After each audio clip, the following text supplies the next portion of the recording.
चलिए, hello and जय हिंद, welcome back to your own channel.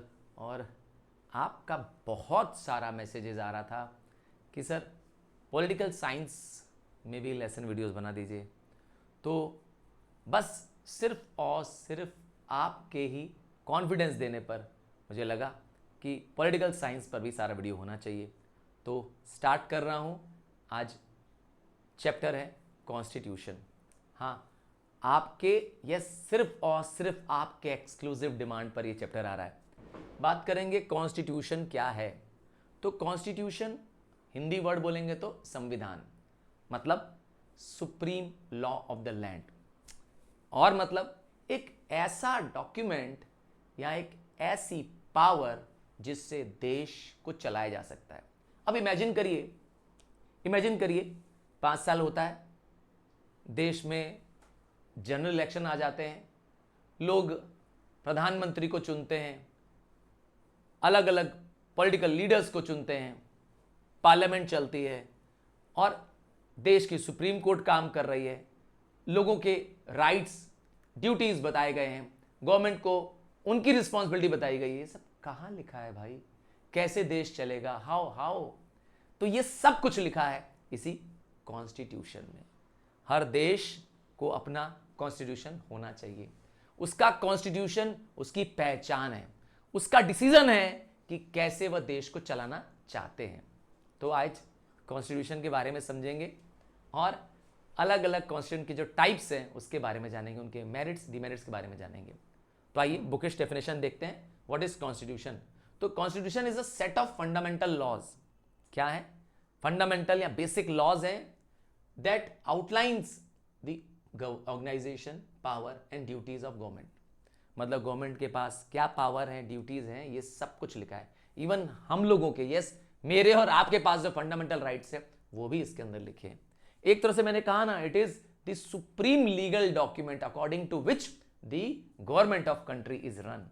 मतलब देश का गवर्नेंस किस बेसिस पे हो रहा है, अगर मैं पूछूं तो एक ही जवाब होगा, वो है कॉन्स्टिट्यूशन। अब आते हैं टाइप के कॉन्स्टिट्यूशंस। पहला टाइप है रिटन कॉन्स्टिट्यूशन। नाम में ही छुपा है, रिटन मतलब एक कॉन्स्टिट्यूशन जिसको लिख दिया गया हो, मतलब एक कॉन्स्टिट्यूशन जिसमें लॉज एंड प्रिंसिपल्स लिखे हो, रिटन में हो, बस खत्म। तो किसका है? मैंने कहा अमेरिका का है। बड़ा अच्छा एग्जांपल है अमेरिका का। हाँ, दुनिया का सबसे शक्तिशाली देश अपने आप को कहता है अमेरिका। तो इसकी कुछ फायदे हैं क्या, और इसको करने का क्या नुकसान भी है? तो फायदा क्या है अमेरिका के क्वेश्चन का? पहली चीज है, ये क्लियर है।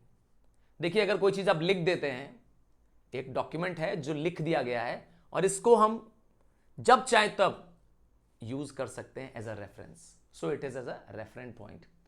बहुत सिंपल सा पॉइंट है कि ये क्लैरिटी भी लाता है। किसको क्लैरिटी चाहिए? अगर गवर्नमेंट को क्लैरिटी चाहिए, different branches of the government जैसे एग्जीक्यूटिव को, लेजिस्लेटिव को, किसी पॉइंट पे कोई कंफ्यूजन है, एकदम रीड करिए, कंफ्यूजन दूर करिए। तो क्लैरिटी है, लोगों के राइट्स एंड रिस्पॉन्सिबिलिटीज क्या होंगे, गवर्नमेंट की ड्यूटीज क्या होगी, उसकी क्लैरिटी है। बात समझ में आ गया? क्लैरिटी किस पे है? नेक्स्ट यूनिफॉर्म है। यूनिफॉर्म मतलब एक जैसा है। अब एक देश तो बहुत बड़ा होता है, अब अमेरिका तो बहुत बड़ा देश है। अब आप सोचेंगे अमेरिका का पार्ट कहेंगे तो मैं कहूंगा अलास्का भी अमेरिका का पार्ट है, तो टेक्सास भी अमेरिका का पार्ट है। तो हर जगह यही सेम रिटर्न कॉन्स्टिट्यूशन अप्लाई होता है। ऐसा नहीं होगा कि अलास्का में कुछ और चल रहा है, टेक्सास में कुछ और चल रहा है, कैलिफोर्निया में कुछ और चल रहा है। जी नहीं, यूनिफॉर्म है, it is same through out because it is return. सब लोग देख सकते हैं, पढ़ सकते हैं, डाउट क्लियर हो जाएगा। और क्या अच्छाई है? स्टेबिलिटी है, क्योंकि एक बार लिख दिया गया, अब ये एज सेम लॉन्ग समय तक चलता रहेगा, क्योंकि स्टेबल है, क्योंकि इसे चेंज करना भी मुश्किल है। हाँ, अच्छाई ये है कि लंबे समय तक ये कॉन्स्टिट्यूशन यूज किया जा सकता है बिना एनी चेंजेस के, और इजी रेफरेंस है। मैंने कहा अगर कहीं कोई कंफ्यूजन हो रही है, किसी को कोई डाउट है कि गवर्नमेंट के क्या राइट्स हैं, क्या ड्यूटीज हैं, मैंने कहा खोलिए, पढ़िए, मीनिंग निकालिए, हो गया काम खत्म। पर इतना भी अच्छा नहीं है। हाँ, अमेरिका का कॉन्स्टिट्यूशन रिटर्न है, पर मैंने कहा इतना भी अच्छा नहीं है, कुछ बुराई है। पहली बुराई है, रिजिड हो जाता है, क्योंकि जो चीज लिखित है अगर उसमें बदलाव करना है तो बदलाव करना मुश्किल है, क्योंकि उस रिकट को आप काट करके खरोच करके ऊपर से नया नहीं लिख सकते हैं। अब तो उसके लिए क्या करना पड़ेगा, सारे लेजिस्लेटिव बॉडीज की परमिशन लेनी पड़ेगी। इवन जो ब्रांचेस होगी लेजिस्लेटिव बॉडीज की, उनका भी परमिशन लेना पड़ेगा, जो कि थोड़ा मुश्किल काम है। सो इसीलिए रिजिड है एंड डिफिकल्ट टू चेंज है, मतलब फ्लेक्सिबिलिटी नाम की चीज इसके अंदर नहीं होगी। एक और बहुत बड़ी समस्या है कि इसमें इंटरप्रिटेशन को समझ पाना, हाँ, आप अलग तरीके से उसको पढ़ रहे हैं, मीनिंग कुछ और निकाल रहे हैं, क्योंकि मतलब निकालना होता है ना रिटर्न का। तो कोई और कुछ पढ़ रहा है, तो थोड़ा सा इंटरप्रेट करना, मतलब उसको समझ पाना, उसका मीनिंग जो लिखा है उसके अंदर। आप कुछ और सेंस में पढ़ रहे हैं, लिखने वाले ने किसी और भाव से लिखा था, हो गया सत्यानाश। ये है डिफिकल्टी। और एक बहुत बड़ी डिफिकल्टी है, जो सबसे बड़ी डिफिकल्टी है या बुराई है इसकी, कि एक बार लिख दिया, अब क्या जमाना वैसा ही चलेगा क्या? Time and situation and society क्या सेम रहने वाली है क्या? तो जब लिखा गया होगा कॉन्स्टिट्यूशन, मान लीजिए 200 साल पहले, तो उस जमाने में शायद कंप्यूटर नहीं थे, उस जमाने में शायद मुझे लगता है साइबर लॉज नहीं थे, उस जमाने में और बहुत सारी चीजें नहीं रही होंगी। अब आप जमाना बदल गया है, तो बदला जमाना है, तो चीजें बदलो, नए लॉज लाओ, नए नियम लाओ, ये कर पाना। हाँ, ये नहीं कह रहा हूं संभव है, पर थोड़ा मुश्किल है, क्योंकि इसको बदलने के लिए आपको एक मतलब परमिशन ऑफ द पार्लियामेंट लेना पड़ेगा, जो कि बहुत मुश्किल प्रोसेस होगा, क्योंकि रिटर्न कॉन्स्टिट्यूशन है। ठीक है, तो ये इसकी बुराई है। आइए बात करते हैं इसका उल्टा, अनरिटर्न कॉन्स्टिट्यूशन। मतलब कॉन्स्टिट्यूशन लिखा ही नहीं है कहीं पर, तो ये कैसे हो सकता है? हाँ भाई, कुछ चीजें जो बहुत पौराणिक समय से चली आ रही हैं, अब जैसे इंग्लैंड की बात करते हैं, हजारों साल से इंग्लैंड में रानी का शासन है, और इंग्लैंड में राजा और रानी रूल कर रहे हैं। हाँ, आज भी कर रहे हैं, वैसे आपको बता दूं। क्या नहीं विश्वास हो रहा है? अरे भाई, वहां पे प्रेसिडेंट नहीं है, वहां पे सुप्रीम कौन है? सुप्रीम है वहां पर किंग और क्वीन। समझ में आ रहा है क्या कह रहे हैं? पार्लियामेंट है, हाउस ऑफ कॉमन्स जिसे कहते हैं, है वहां पर, बट मैंने कहा वो लेजिस्लेटिव बॉडी है। फाइनल एग्जीक्यूशन के लिए आपको क्या करना पड़ेगा? किंग और क्वीन का परमिशन तो लेना पड़ेगा। तो एक ऐसा देश जहां पर क्या हो, रिटर्न कॉन्स्टिट्यूशन ना हो, एक ऐसा डॉक्यूमेंट जो एक सिंगल डॉक्यूमेंट हो जिसमें पूरा कॉन्स्टिट्यूशन लिखा हो, एक फॉर्मल डॉक्यूमेंट तो नहीं है, तो कैसे पता चलता है कि कॉन्स्टिट्यूशन रिटर्न है कि नहीं है? तो मैंने कहा वहां के कस्टम्स के हिसाब से, वहां जो पुरानी एज ओल्ड परंपराएं चली आ रही हैं, कन्वेंशंस चले आ रहे हैं, उसके बेसिस पे, वहां का कोई जुडिशियल डिसीजन पहला लिया गया था, कोई फैसला लिया गया था, उसको मान लिया गया है कि ये हमारा कॉन्स्टिट्यूशन है, एंड फाइनली वहां के कुछ स्टैट्यूट्स, मतलब लॉज। तो देश के लॉज, जुडिशियल डिसीजंस, पुराने कन्वेंशंस, परंपराएं, इसको देश का क्या माना गया है? तो ये तो बड़ी समस्या की बात है। समस्या क्या है कि ये कॉन्स्टिट्यूशन एक तरह से स्टैंडर्डाइज नहीं है, यूनिफॉर्म नहीं है, जो छोटे देश में तो अप्लाई हो पाएगा। हाँ, इंग्लैंड एक बहुत छोटा सा देश है, पिद्दी सा देश है। हाँ, उसने पूरी दुनिया में से आधी दुनिया को तो कब्जा कर रखा था, पर आज देखिए वापस छोटा सा देश है। तो इसका कॉन्स्टिट्यूशन कैसा है इंग्लैंड का, जिसको हम यूनाइटेड किंगडम कह रहे हैं? हाँ, इंग्लैंड यूनाइटेड किंगडम एक ही चीज हुई। तो इसका कॉन्स्टिट्यूशन कैसा है? इसका कॉन्स्टिट्यूशन है अनरिटन कॉन्स्टिट्यूशन है। अच्छाई है इसमें, अच्छाई क्या है? यह फ्लेक्सिबल है। भाई रिटर्न नहीं है तो आप इसको बदल भी सकते हैं, जैसी जरूरत हो वैसे आप बदल दीजिए। तो नए कुछ डिसीजंस लिए गए हों जुडिशियल, उसको क्या करो, देश का मान लो। तो चेंज करना पॉसिबल है, सर्कमस्टेंसेस अकॉर्डिंग करना पॉसिबल है, एंड सबसे आसान है क्योंकि रिटर्न नहीं है, तो फ्लेक्सिबिलिटी की चॉइस है, और सबसे इंपॉर्टेंट है समय के हिसाब से चेंज हो रहा है। एक अच्छी चीज़ और है, ये कॉम्प्लेक्स भी नहीं है, मुश्किल भी नहीं है समझना, क्योंकि इसमें बहुत ज़्यादा रूल्स रेगुलेशंस नहीं लिखे हैं, क्योंकि लिखित नहीं है ना, ओरल है ना। तो बुराई, बहुत बुराई है, बुराइयों को तो अंबार हो सकता है। सारे मेरिट्स ऑफ रिटर्न जो खोज लो, इसके लिए वो क्या बन जाएंगे, डिमेरिट। इसका मतलब है क्लियर नहीं है। सबसे इंपॉर्टेंट चीज है, जब रिटर्न ही नहीं है, आप कुछ और मान रहे हैं, मैं कुछ और कॉन्स्टेंट मान रहा हूं, तो देश पता नहीं किस भरोसे चल रहा है। कुछ अनरिटर्न सा है देश में जो चल रहा है, बस अब सोच लीजिए, भगवान भरोसे है। और समस्या क्या है, अनक्लियर है, लोगों के पास क्लैरिटी नहीं है कॉन्स्टेंट के बारे में, एक्सेसिबल भी नहीं है, क्योंकि पब्लिक के लिए वो कुछ है तब तो देंगे एक्सेसिबल होगा। अरे कोई प्रिंटेड कॉपी होगी तब तो दोगे एक्सेसिबल होगा। तो it is not in the hands of the public to go through to read. Politicians भी चाहे रीड करना, अरे भैया जब होगा तब तो देंगे कुछ रिटर्न। बस देश में पुराने कोई स्टैट्यूट्स थे, कोई पुराना कन्वेंशन था, उसी को मान लिया गया है। अब क्या माना गया क्या ना माना गया, बाप रे बड़ी मुश्किल बात है। तो open to interpretation, anybody can interpret anything, बड़ी मुश्किल होगी इस देश के गवर्नेंस में, है ना। बात करेंगे रिजिड कॉन्स्टिट्यूशन, जैसा नाम लिखा है, जिसको चेंज करना मुश्किल हो। हाँ, रिजिड, रिजिड मतलब होता है जिसमें फ्लेक्सिबिलिटी ना हो, एक ऐसा कॉन्स्टिट्यूशन जिसको डिफिकल्ट है चेंज करना, और जिसको चेंज करना भी चाहते हो तो इसके लिए एक स्पेशल प्रोसीजर चाहिए, एक सुपर मेजॉरिटी चाहिए लेजिस्लेचर की, जिसको पाने के लिए, हाँ, जिसको पाने के लिए ज्यादातर मेंबर्स को आपको फेवर करना पड़ेगा, वरना ये पास नहीं हो पाएगा, वरना ये इंप्लीमेंट नहीं हो पाएगा। अगेन इसका एग्जांपल अमेरिका ही है। हाँ, अमेरिका का कॉन्स्टिट्यूशन रिटर्न भी था, इससे पहले बताया, और अमेरिका का कॉन्स्टिट्यूशन रिजिड भी है, रिटर्न एंड रिजिड। तो अच्छाइयां फिर से, रिजिड होने पे क्या अच्छाई है, अगेन रिजिड है तो स्टेबल है, एक बार बन गया हमेशा के लिए वही यूज होगा, स्टेबिलिटी आ गई। रिजिड है तो कंसिस्टेंसी इन गवर्नेंस है, देश में गवर्नेंस करने के लिए, चलाने के लिए जो जो लीगल प्रोसीडिंग्स है, जो राइट्स एंड ड्यूटीज है, वह हमेशा के लिए सेम रहेगी। हाँ भाई, मतलब ही यही होता ना, कंसिस्टेंट से लगातार चलता रहेगा, क्योंकि बदलना अलाउड है नहीं, बदलना आसान भी नहीं है, बुराई भी। आइए बुराई की बात करें। सबसे बड़ी बुराई, अडॉप्ट करना नए सिचुएशन के हिसाब से मुश्किल है। फिर मैंने कहा रिजिड है, रिजिड है तो मतलब इनफ्लेक्सिबल है।